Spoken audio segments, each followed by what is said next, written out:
So huge announcement last week from the Democrats. No, I'm not talking about President Biden not being the nominee anymore for the upcoming elections. Let's go back a couple days before that and hear what he had to say about rent control. Now, I happened to catch this live. I don't know, I was looking at YouTube and he was speaking at the NAACP and I opened it up and I heard him say this and I was so completely confused when here, just watch it. The idea that corporate-owned housing is able to raise your rent $300-400 a month or something. Under what I'm about to announce, they can't raise it more than $55.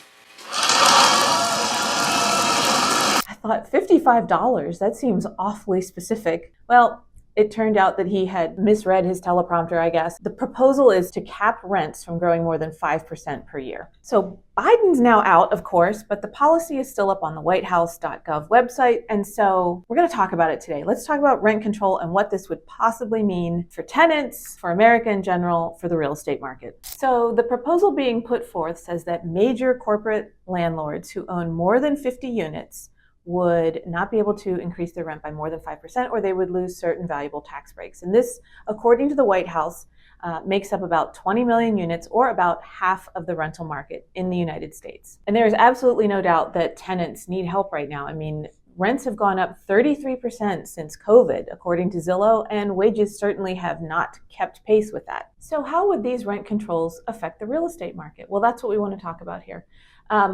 Policymakers are going to continue to debate this. Economists seem to pretty much agree that it's not the right answer. But let's look at this policy. I want to point out some things that came to mind when I checked it out, and then we'll talk about rent control in general. So the first point that I noticed is that, obviously it doesn't cover all landlords, and it's not a ban, it's just a deterrent. So they could still raise rent more than 5% a year, but they're going to lose some tax breaks. And this only covers about half the landlords in America, or the units that are for rent in America. So the other half still isn't affected by this. And these big landlords, if they chose to go against the proposal anyway, would lose their faster depreciation tax write-offs, which is probably a pretty good deterrent, but maybe not for everybody. And because it only affects landlords who own more than 50 units, I suppose this would be an excellent time to create new entities and slide some of those units into a different entity, or sell a few so that you own fewer than 50, right? There's a way around that. Secondly, this isn't really providing immediate relief because it's not lowering rents, it's just saying that they can't go up more than 5%. So if you're paying $2,000 a month for rent,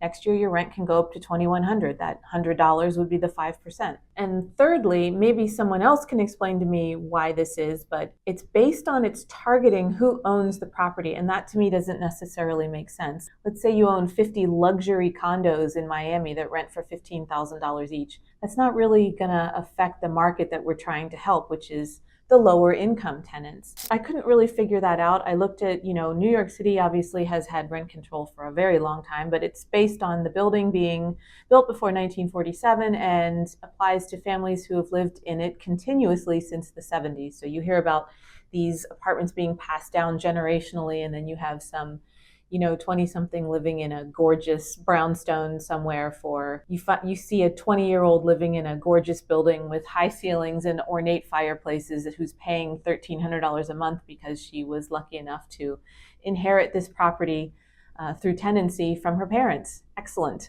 but very rare. Finally, of course, this is an election year, and while we've lost our nominee, this is just a proposal and it still needs to be passed, and there's going to be an awful lot of opposition from very strong lobbyists against this. But clearly, this is designed to appeal to certain voters who simply hear, hey, they're trying to lower our rent. I like that idea. That's it. Rent control has been historically touted as a way to make rent more affordable for low-income families, but in general, it tends to have the exact opposite effect. Again, policymakers will continue to work on this and look at it, and some will be for it and some will be against it, but economists in general are against it. And we've seen this play out time and time again.